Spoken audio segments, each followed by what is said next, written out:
In the summer of 1891, a man stood on the main street of Goodland, Kansas, and made the townspeople an offer. For $500, he would make it rain. Not pray for rain, not hope for rain. He would make it rain.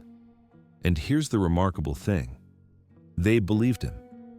His name was Frank Melbourne, and he called himself the Rain Wizard. He claimed to possess a secret formula, chemicals that could manufacture clouds from the ground up, forcing moisture from the sky through nothing more than scientific principles he refused to explain. Goodland was desperate enough to try anything. The town sat in the heart of western Kansas, where the prairie stretched endlessly in every direction and the soil baked under a sun that had forgotten what mercy meant. The year 1890 alone had seen Kansas lose 6% of its entire population, not to disease, not to violence, to exodus. Families simply packed what they could carry and left, abandoning farms that couldn't produce, towns that couldn't sustain, dreams that couldn't survive without water. The drought of the early 1890s was the first serious dry spell since white settlers had pushed beyond the 100th meridian, that invisible line where reliable rainfall ends and the real West begins. Settlers had believed the myth that rain follows the plow. They'd been told that breaking the prairie sod would release moisture into the atmosphere. They'd heard that telegraph wires and railroad tracks as electrical conductors would generate thunderstorms. The Great Plains would transform into farmland as productive as Illinois or Ohio. All you needed was faith and a strong back. But the rain didn't follow the plow. The rain stopped coming at all. Harvest after harvest failed. Corn withered in fields before it could tassel. Wells went dry. Cattle died in pastures where grass turned to dust. Ghost towns sprouted across Kansas and Nebraska, wooden buildings standing empty, windows staring at nothing, dreams abandoned to the wind. And into this desperation walked Frank Melbourne. He arrived from Ohio in 1891, though he claimed to have been born in Ireland and to have spent time in Queensland, Australia. The details of his biography shifted depending on who asked and when. What remained consistent was his pitch. He had discovered the secret to manufacturing rain. For a price, he would share that miracle. In Goodland, Melbourne set up his operation in complete secrecy. He worked from inside a sealed railroad car, allowing no observers.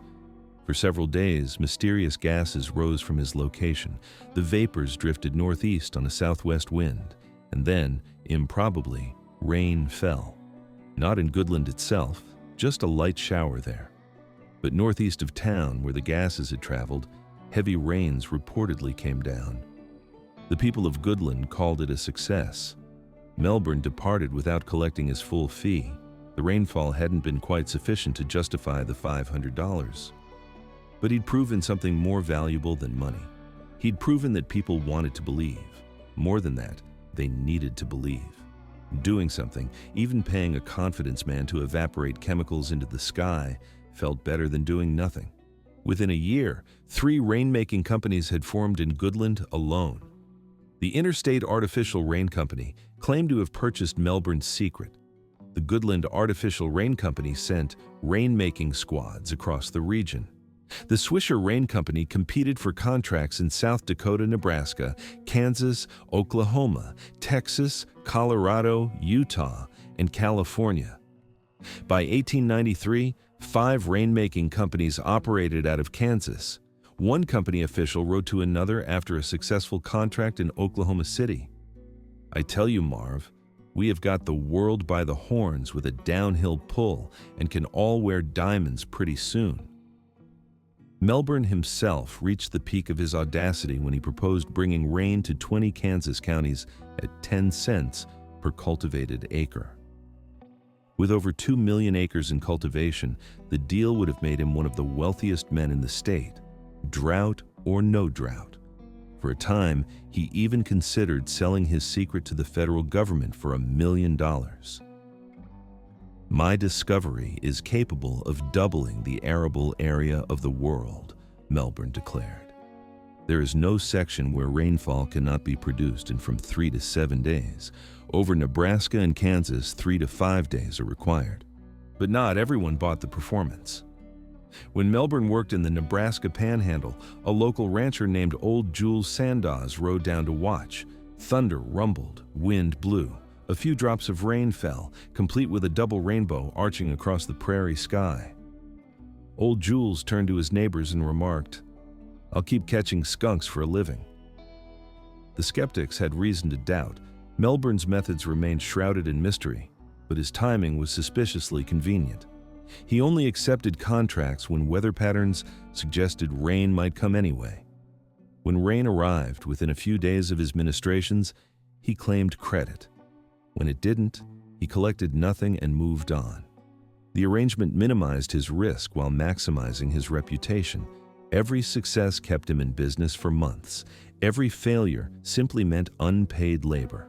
Still, the Rainmakers found willing customers. Desperation doesn't calculate odds, it grasps at hope. The federal government itself tried to solve the problem through official channels. In 1890, Congress appropriated funds to test the concussion theory, the idea that explosions created friction in the atmosphere, generating nuclei that produced rainfall. The theory was based on observations that rain often followed military battles. The task fell to General Robert St. George Dyrenforth, who conducted experiments on the Sea Ranch in Andrews County, Texas in 1891. He detonated gunpowder charges on the ground and sent explosives aloft in balloons. Hour after hour, the barrage continued. The earth trembled, the sky filled with smoke. No rain fell. General Dyrenforth tried again in 1892 at San Antonio, Texas. More explosions, more smoke, more hope. Still no rain. The press dubbed him General Dry Henceforth. The remaining appropriated funds reverted to the Department of the Treasury. The government's official attempt at rainmaking ended in embarrassing failure. But private rainmakers continued to thrive. One of the most popular was Clayton B. Jewell, who worked as chief train dispatcher for the Rock Island Railroad in Goodland. Jewell claimed to know Melbourne's secret, and his employers believed him so completely that they furnished him with a specially designed operating car where he could live with his wife and son while conducting rainmaking experiments along the railroad line. Jewell's setup involved gases, jars, batteries to establish electrical communication with the clouds, and sometimes dynamite and exploding rockets. He claimed that volatile gases charged with electricity chilled the atmosphere and caused condensation to form. His 4 generators could produce 1,500 gallons of rainmaking gas per hour. His results were as inconsistent as Melbourne's. In June 1893, Jewell failed to produce rain at Dodge City but took credit for rainfall at Meade, claiming the wind had carried his chemicals there.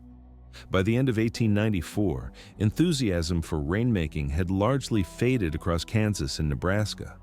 The drought eased. Interest shifted to irrigation projects. The rainmakers drifted away to other desperate regions, but the dream didn't die. It just waited for the next drought.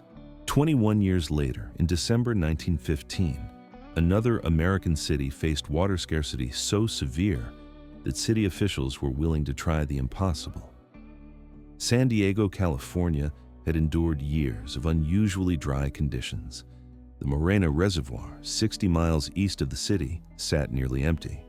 Without water to fill it, San Diego faced a genuine crisis. The city council, pressed by civic improvement groups, sought proposals to solve the problem. Into this situation stepped Charles Mallory Hatfield. Born in Fort Scott, Kansas in 1875, Hatfield had moved with his family to Southern California as a child. His father built a home on a 40-acre ranch near Bonsall, north of San Diego. As a young man, Charles worked as a salesman for the New Home Sewing Machine Company. But his true interest lay in weather. Hatfield had studied meteorology and developed what he called a secret mixture of 23 chemicals. He claimed these chemicals, when evaporated from shallow pans, could attract moisture from the atmosphere. He didn't call himself a rainmaker. That term had acquired too many negative connotations from the frauds of the 1890s. Instead, Hatfield preferred moisture accelerator. By 1915, Hatfield had built a reputation through successful contracts in Los Angeles, Hemet, San Angelo in Texas, and other communities. When approached by San Diego officials, he made them an offer. He would fill the Morena Reservoir to overflowing by December 20th, 1916, giving himself a full year to accomplish the task. In exchange, the city would pay him $10,000. If he failed, he would accept no compensation. The San Diego City Council voted 4-1 in favor of hiring Hatfield. Councilman Walter Moore said, "It's heads, the city wins. Tails, Hatfield loses." Only Councilman Herbert Fay objected, calling the arrangement rank foolishness. Critically, no formal contract was ever drawn up. The agreement existed only as a verbal understanding, a handshake deal that would later prove disastrous for all involved. On January 1st, 1916, Charles Hatfield and his brother Joel traveled to Lake Morena and began construction. They built a 20-foot wooden tower beside the reservoir. At the top, they placed shallow galvanized iron pans, each 4 feet square and 4 inches deep. Into these pans, they poured Hatfield's secret chemical mixture. Time in the atmosphere absorbed the liquid solution, Hatfield explained, and down comes the rains. 4 days later, on January 5th, heavy rain began falling across San Diego County. And it didn't stop. By January 10th, rain had fallen continuously for 24 hours.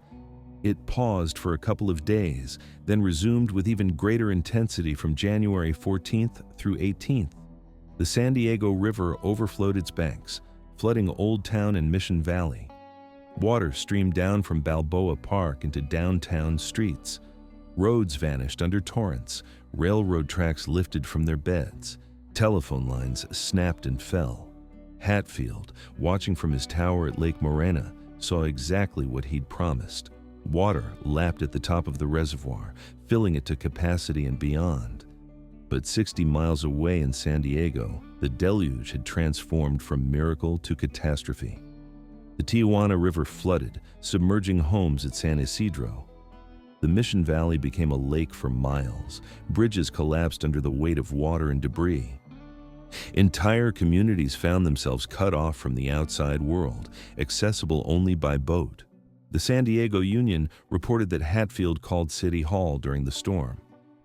"Within the next few days, I expect to make it really rain," he said.